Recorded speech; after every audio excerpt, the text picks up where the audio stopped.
You'll love that. Download our app today and enjoy tackle-busting benefits with great odds, more markets and same-game multi every NRL match at Palmerbet. Gamble responsibly. For Gamblers' Help, call 1-800-858-858.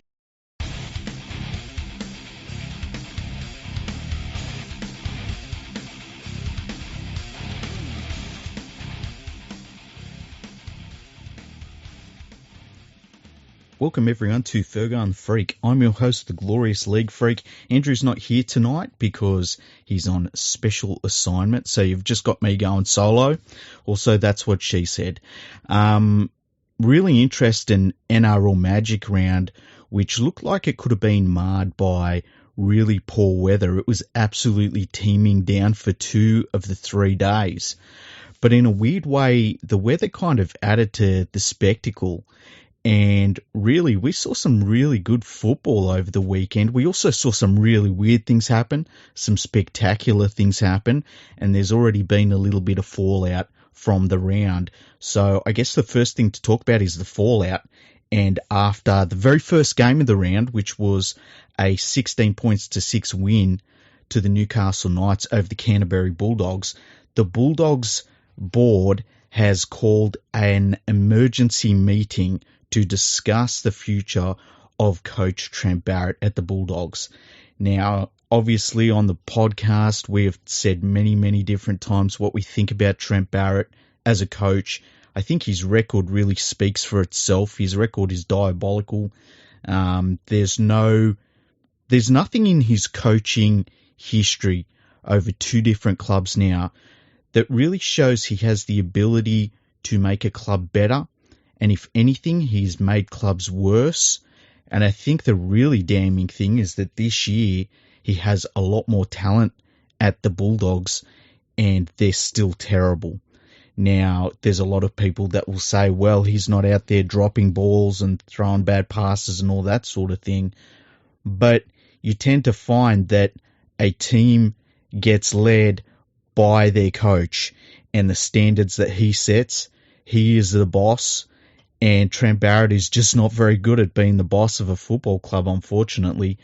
The other thing is I saw people saying, well, they're having this emergency meeting. It doesn't necessarily mean that Trent Barrett will be sacked.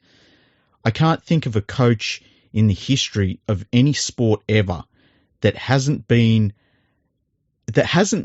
the board to have an emergency meeting over them, who has then gone on to not get sacked or to have any sort of success. Like, it's the beginning of the end. The only thing that's worse is when you get the full support of the board. And it's funny that all of this has happened in the same week that Phil Gould actually come out and said that Trent Barrett is a long-term coach of the Bulldogs and he will be at the club longer than Phil Gould will be. So, we've talked about it. We've said Phil Gould is going to get rid of this guy. It seems as though the board is going to do it for him. Now, that begs the question, who will coach the Bulldogs? There's not too many candidates that are really good fits, I don't think. My hope for entertainment's sake is that Phil Gould steps in and coaches the Bulldogs. Now, I know that would be crazy. I think it would be a terrible idea. But part of me just wants to see what happens. The Bulldogs season is pretty much shot as it is.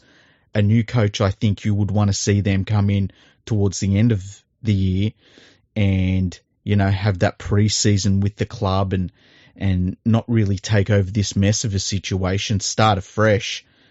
And I wonder if Phil Gould would step in for the rest of the season. Part of me thinks that he will not do that.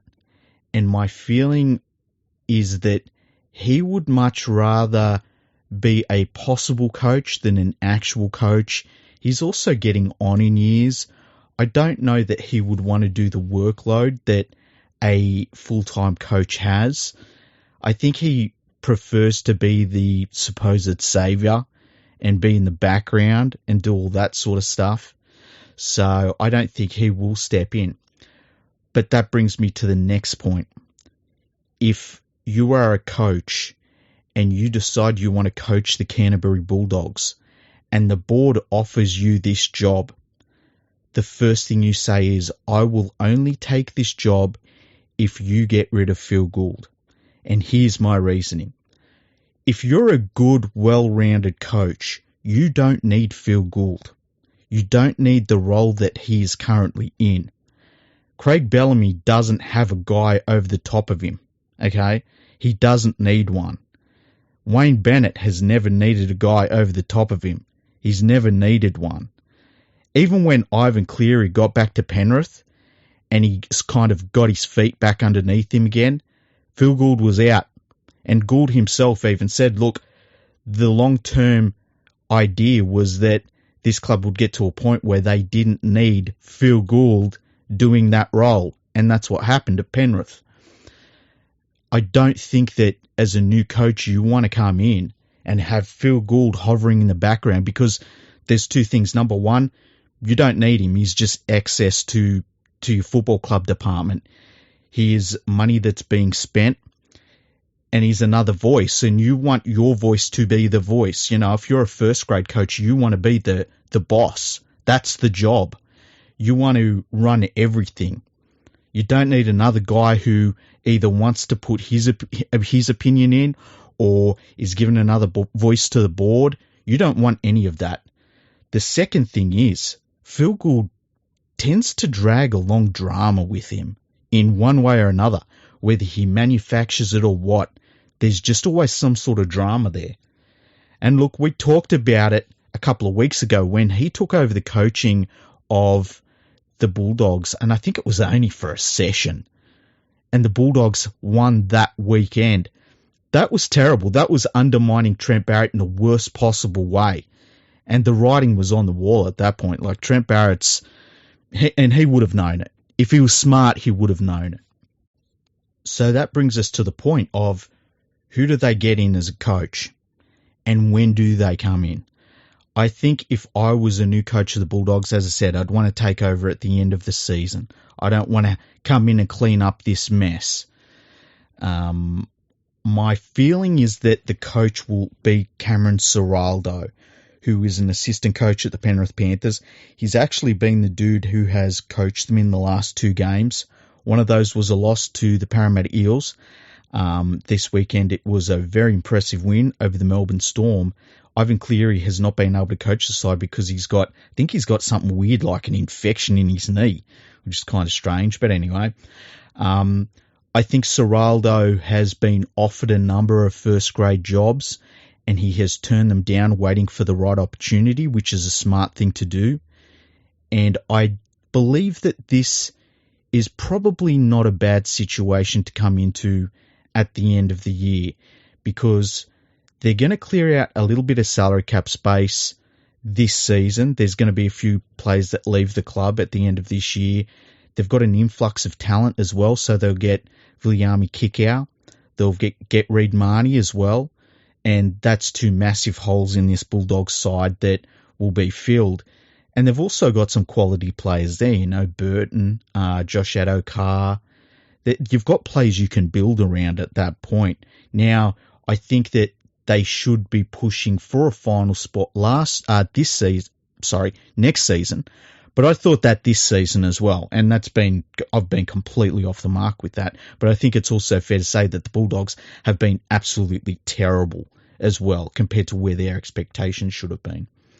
So I think Cameron Ciraldo is the guy that's going to get the job. But who else is there?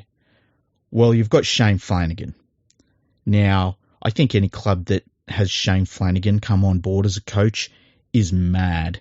I think when you look at the mess that he made of the Cronulla Sharks and all of the integrity issues that were involved in that mess, I just don't want him near the club. You've also got the issue where his son is already at the club, and I just think it's a problem you don't want to bring to the club. There's not really too many other names out there that I can think of. I mean, Jeff Tuvey would be another really good name to bring to the club. I think that he'd be somebody that could lift the standards. He did really well at Manly. He came into not a great situation at Manly too, and he did really well with the club for a very long time. I don't think they should have got rid of him, to be honest with you. They replaced him with Trent Barrett. It's ridiculous. So he would be another person that I would look at as a possible coach. I had some English fans saying, would they look at Christian Wolf, who is currently coaching St Helens? Now, the thing about Christian Wolf is, I feel as though you've got to be careful with these coaches that are lower grade coaches that take over international teams and do well with them. And I think we saw that with Brian McLennan.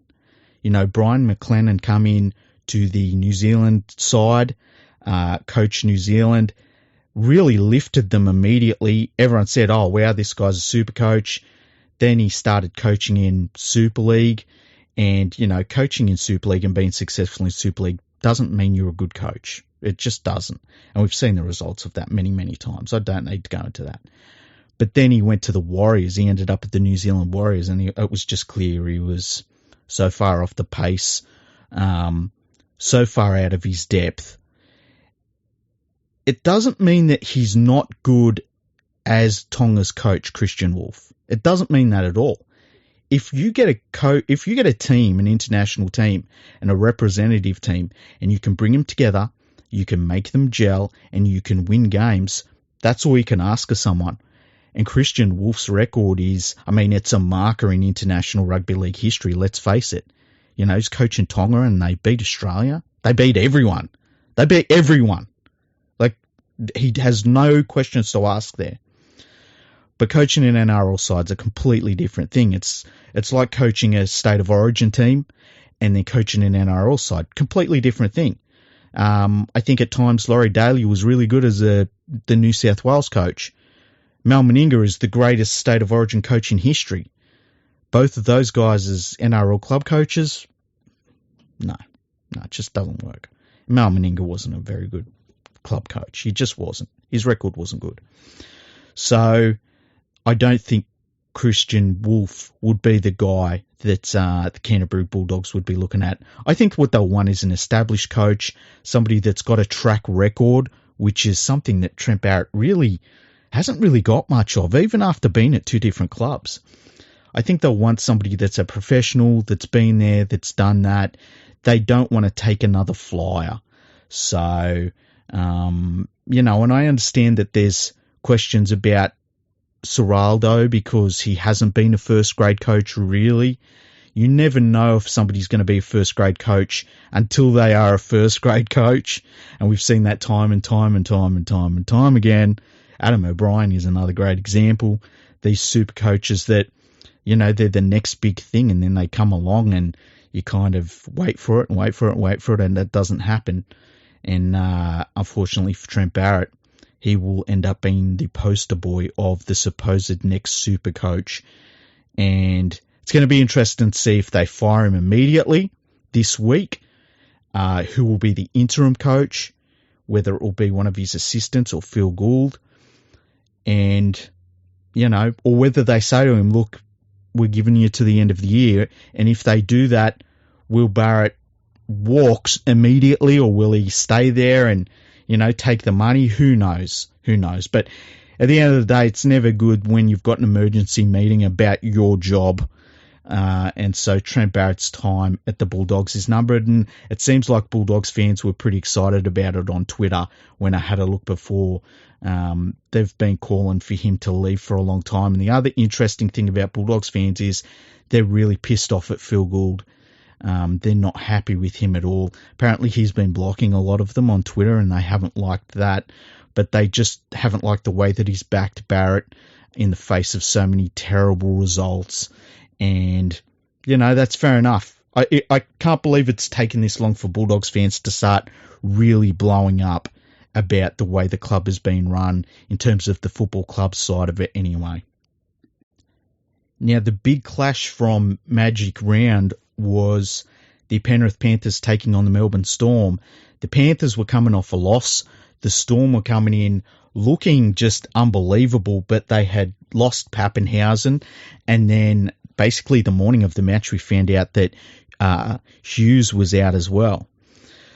And that was huge because I'd picked the Melbourne Storm to win the game. You know, I thought that they were going to be hard to beat in this game, but with Hughes out, it kind of tip the balance a little bit, and I was wondering if I should go and tip the Panthers on the tipping competition, but I thought, I can't really do that. I got to stick with my tips. If I tip someone in the week, I'm going to stick with them no matter what, even if there's a late out, because otherwise it just feels a bit cheaty, So I stuck with the Storm, and even with those outs, I thought it would be a really titanic struggle. I really did, especially when it started raining. And it's a bit ominous. It's like, well, a storm during a storm, how is it all going to go? It was probably played in the worst conditions over the weekend, and it shocked me what we saw.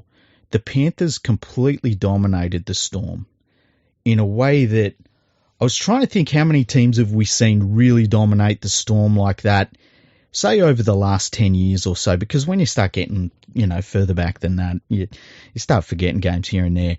I think we've seen the Manly Seagulls obviously dominate the Storm. They had that big grand final victory over them.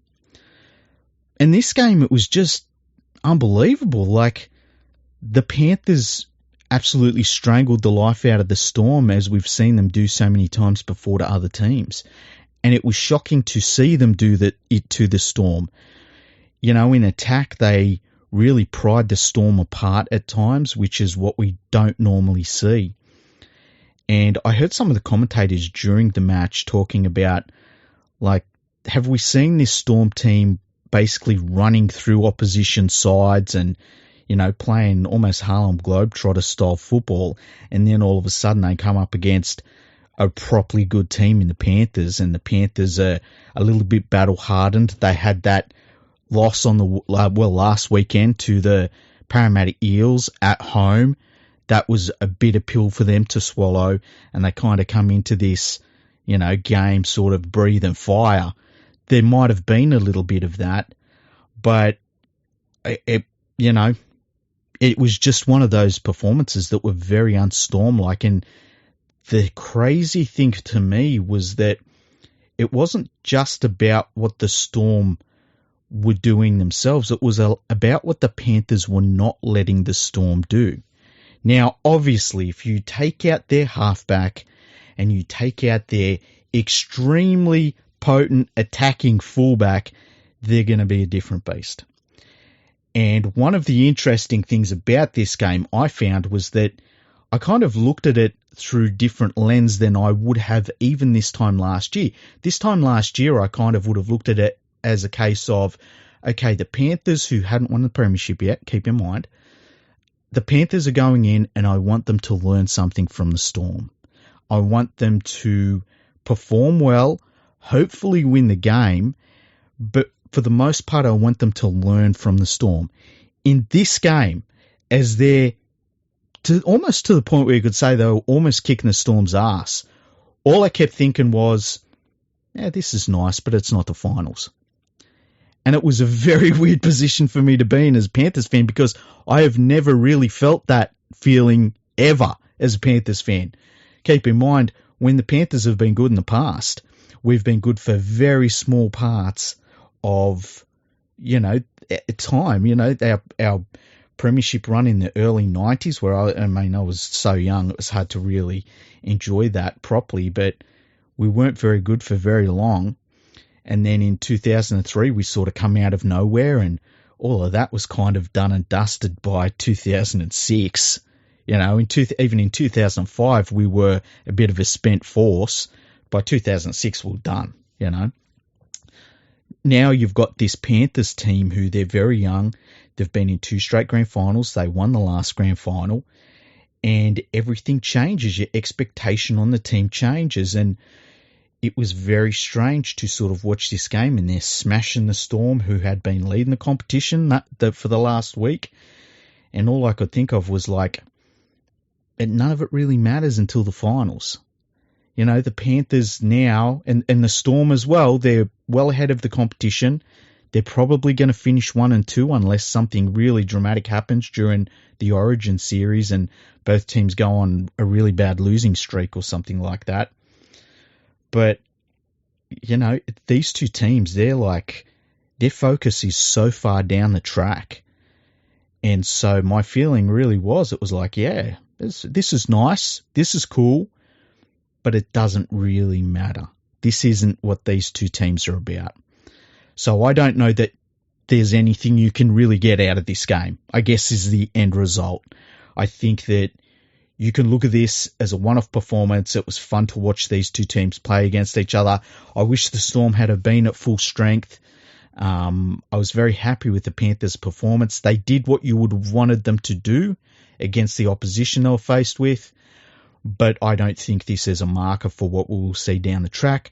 I don't think it's a marker for what we will see in the finals. I think that is going to be completely different, and this can only be looked at as a standalone game, and I think that's it. That's all you can look at it as.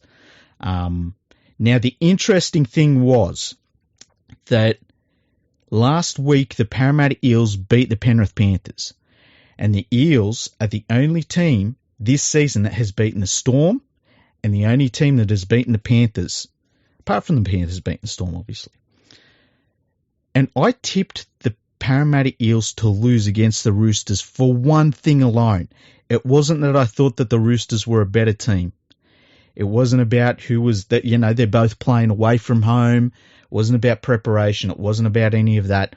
I just felt it was going to be the most Parramatta thing in the world for them to get a win like that over the Panthers at home, break their home winning streak, and then shit the bed and lose their next game. And they did that. It ended up being close at the end, but they still lost. And I found that a little bit interesting. That first half, they were pretty poor. They come home with a bit of a wet sail. The Roosters, I don't think, are as good as you hear commentators and people in the corporate media talking about. I think that the Roosters, they're a sixth. A couple of injuries, they could be a seventh, trying to hold on to eighth place team on the ladder. I think that this is a really weird season for them. They're almost trying to rebuild on the run. And I think during this rebuild, some of the young dudes that they want to be good in the forwards are a season or two away from being good forwards. And then some of their older forwards are probably a season or two long in the tooth. And so there's that little bit of a gap there where I just think that this is a funny season for them. This is one of those ones they've kind of got to endure to get to where they want to go. But they've still got some pretty good pieces there, and we saw some of those pieces on show. It's weird to think that the Parramatta Eels lost this game. They really, really should have won this one. And it makes you wonder about the Eels and where you have them. I was thinking about the Eels coming into this game, and they're always confident. There's a lot of noise that comes out of the Eels when they have a big win. And that's fair enough. You've got to enjoy your wins, You've got to really enjoy them. There's nothing wrong with that. But I'm looking at this Eels team, and I'm thinking to myself, this is a team that hasn't been in a grand final. Canberra Raiders have been in a grand final more recently. This isn't an Eels team that has had, success where they've got to the second last weekend. This is an Eels team that's won a minor premiership. It's an Eels team that really hasn't done anything yet. And I think sometimes they maybe get ahead of themselves. And whether that's a function of they have these really great wins and they maybe, drag something special out of themselves every, couple of months even, and it gives them false hope, or they're just that team. They're, the modern day North Sydney Bears of the late 1990s who were a really good regular season team. They were hard to beat, but in the finals they just always failed every single time. Is that what this Parramatta Eels team is? And the cool thing is we get to play football games and find out, So far, the Eels have not been as good as you would have hoped them to be in the final series. If you think about their big recent final successes, it was an absolute drubbing of the Brisbane Broncos. I think that was maybe 56-0 or something at Parramatta Stadium, and that was an incredible game. You watched that and it felt like a felt like something really special in the first week of the finals. And then I would say that their next one is that loss last year to the Panthers. And, that's kind of the high points of their finals. I would dare say that the Panthers had more high points in their finals last season, even before they got to the grand final, than the Eels have had in the last number of years. And it's a weird thing. It's, how do you coach a team like that? How do you keep a team's expectations at the right level when they're beating the two best teams in the competition? And they're doing it in this impressive way, but they're not backing it up with other things that you've got to have to be a premiership winner. Normally you see teams that are this good or that are this close, they will go close, and the pain of being so close to maybe making a grand final or beating their big rivals in a final series, that pain is the thing that drives them to become better or to give more or to, just find something within themselves. And I feel like we saw that last year from the Panthers when, that game against the Storm, when they beat the Storm in the semis. I feel as though that was the Panthers moment where they were coming in against this great Storm team. They had lost to them last year or the previous year in the grand final, and they had been aiming to beat this Storm team for so long. And they just got to that game and it was like, we can't lose this game, because if we lose this game, we've got to live with that pain for another 12 months at least, and maybe forever, because you don't know when it's all going to end.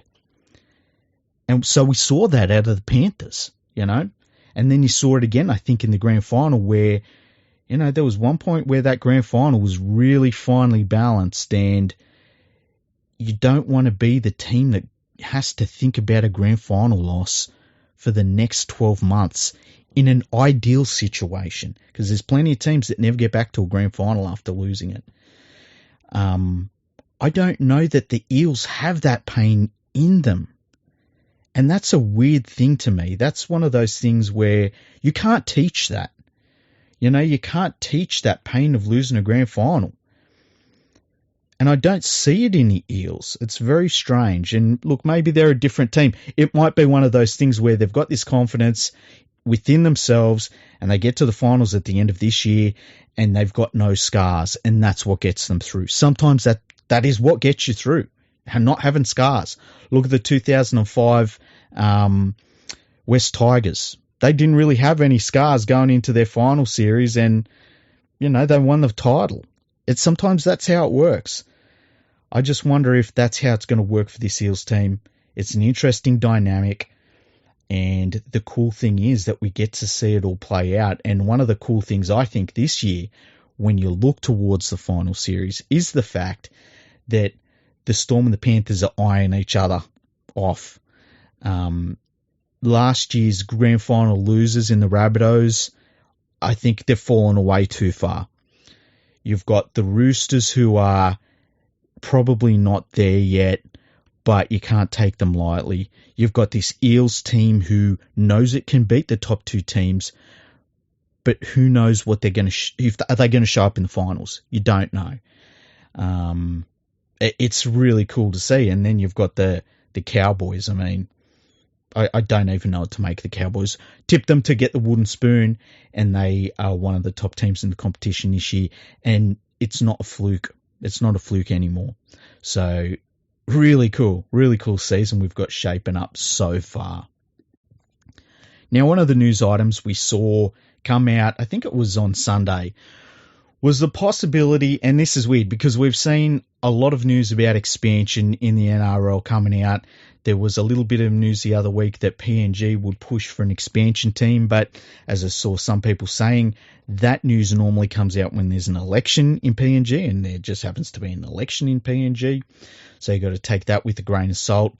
There have been murmurings about New Zealand and what can be done in New Zealand recently with, talk that the Super Rugby Union competition not going well over there, or not being really well received over there over the last couple of years? And is there a chance for Rugby League to get a foot in the door, get a second team in there, kind of make it the NRL's back when New Zealand opens back up again? I think that would be really cool. I think that would work.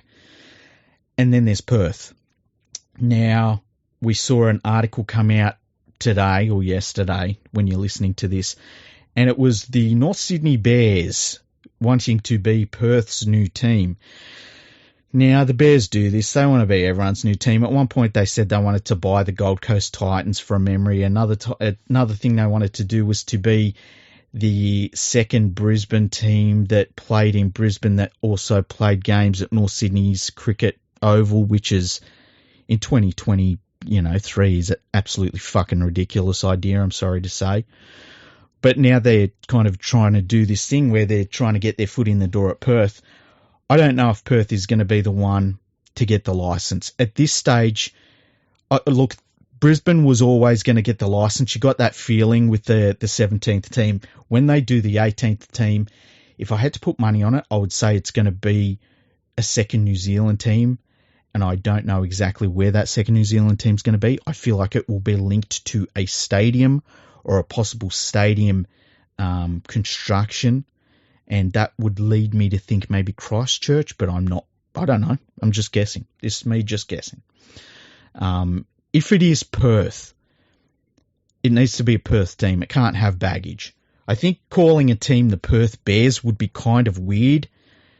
There's no Bears in Perth. There's no Bears in North Sydney. But they were called the Bears a long time ago, and it kind of stuck.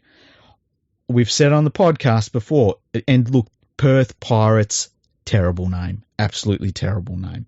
Especially when you look across the Indian Ocean and you see what real pirates do. Just not a good name. And it was named after the Pirates of the Caribbean, It's kind of like the Toronto Raptors. They called themselves Raptors because Jurassic Park had come out a few years earlier. But then I think that you could call them the Perth Reds. I was never really attached to that name as a rugby league team, but if that's the one that Perth locals like and they've got nostalgia with it, the team is for Perth people and they should be the ones that name it. That should always be remembered. I would love Perth Quokkas. I think to have a quokka, a local animal, a charismatic animal, the most cute animal you will ever see in the whole world, and then just make this cute little animal just try and be mean the whole time, but it's cute. I think that that's the way to go with a Perth Rugby League team and the name of the team. I think it'd be really unique. I think when you can have an Australian animal as your team's mascot, it's really cool. That's why the Parramatta Eels are such a cool name. Teams like that, it's fantastic. So I think Perth Quokkas. But this thing about the North Sydney Bears, give the Bears credit. They get their name into the media so many times based on absolutely nothing. Whoever their media people are, they're fantastic. Bravo to them, but it's a pipe dream. It's not going to happen. And I don't think we will see the North Sydney Bears or the Bears in any capacity in the NRL unless they did something really dramatic and, I don't know, they moved their organisation to like Adelaide full time. And it couldn't be one of these split game things either, where they play any games in Sydney that are home games. If they want an expansion team, move full time. But it's not going to happen. Anyway, it's only a short episode because it's me and, I can't bounce things off someone. And I don't want to sit here for the next hour ear bashing you with a sermon. I think I've said everything I've got to say from this weekend. Any of the other results that jumped out at me this weekend, let me just bring them up. Look, the Knights versus Bulldogs game, it was a bit of a bludger, and we've seen the fallout from it. I could still see Adam O'Brien getting sacked. Hey, he's just not a good coach. That Knights team, even in their win, didn't look good. The Seagulls getting smacked 38-0 by the Broncos was a really interesting game. It's cool to see this young Broncos side kind of finding a bit of form again after they scared us a few weeks ago. They're pretty high up on the ladder too, and Adam Reynolds is really, really playing well. I know it's been done to death in the corporate media, and I know we haven't talked about it too much on the podcast, but man, what was South thinking? What was South thinking? There are 15 teams in the NRL right now that would love to have Adam Reynolds as their halfback. I think maybe only the Panthers would be happy with their halves combination. I think even the Seagulls, DCE, they love DCE, but I reckon they would have loved to have Reynolds replace Foran. You know, there's very few teams that would not have loved Adam Reynolds in their side, and South's had him and let him go. Really bad decision. The Warriors, they just lost to the Rabbitohs, but the Rabbitohs won that game early. Their second half was absolutely diabolical. They really turned it up at halftime and let the Warriors almost get back into that game. But yeah, Nathan Brown, good luck with him as your coach.